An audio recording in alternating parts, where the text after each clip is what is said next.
Hey, I'm Ming Tsai, chef owner of Blue Ginger. Welcome to my restaurant. Growing up with my son with food allergies, the biggest challenge for us was traveling. When he had those 7 allergies, which is literally everything, we would travel with rice milk, rice noodles. I would have ground lamb. And again, I'm a chef, so it's a little easier for me, but I would set up my little burner in the bathrooms of these hotels, and I'd be cooking in them, and the maid would be like, "Are you cooking?" I'm like, "No, there's lamb everywhere in the mirror," and, "Oh, I'm not cooking." And so it was a pain in the rear. But that was the only way we could guarantee the food is going to be safe. Because you stop at these diners and cafeterias and you're traveling on the road, you just don't know. And you know, it's not, when it's life and death, you will do anything to assure, especially if it's your kids. It's really by training your staff that you can't reuse that spoon, you can't reuse that tongs, you have to start fresh. It can't just be rinsed with water. I mean, when we say burn a wok, we actually take our wok on an 80,000 BTU burner, and we put it on until it turns red molten.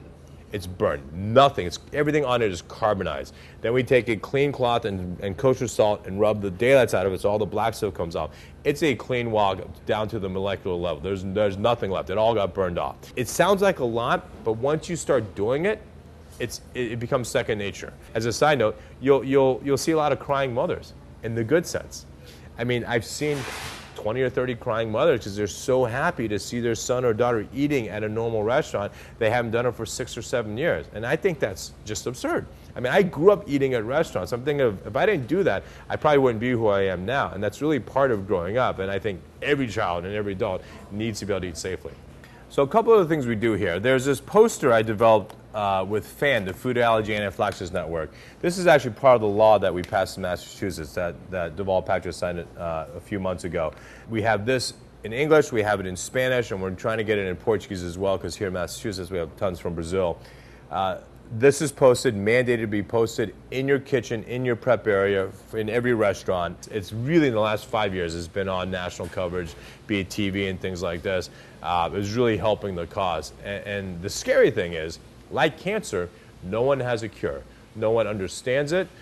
We are doing lots of research. Children's obviously leading the charge on finding a cure, but it's going to take many, many years. And the unfortunate thing is that food allergies are like this. They're on the rise. I mean, when I was in school, which is a long time ago, one kid maybe had a nut allergy, maybe one kid. And my son in 2nd grade, when he started, 4 out of 12 had nut allergies, or some sort of, maybe celiac or nut. 4 out of 12, that's crazy. I think it's imperative that you get your kid, one, wear the bracelet, you have to do that.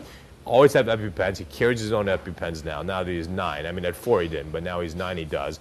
But as the earliest age you possibly can, they need to know their own allergies. Because even his grandparents, just not thinking, oh, here, have a bran muffin. And it's just, if they're not living it every day, even the people that love them to death will forget. We go to a Chinese banquet, there's peanuts all over the table. I'm like, Mom, Dad, oh God, I'm so sorry. And they love my kids to death, but it's not in their normal, their normal life. So you have to always remind and re-remind. Because you have babysitters, you have nannies, and you have grandparents that come in, they need to be able to safely go into the right drawer and give food that way. So I think, and wash. I mean, just like you just broke down a raw chicken and you have chicken juice everywhere, what do? That's what you have to think about with allergens. And those, especially those top 8. There's more than those top 8, but those top 8 make up for 90% of the food allergies. So think about the chicken juice and you'll be fine.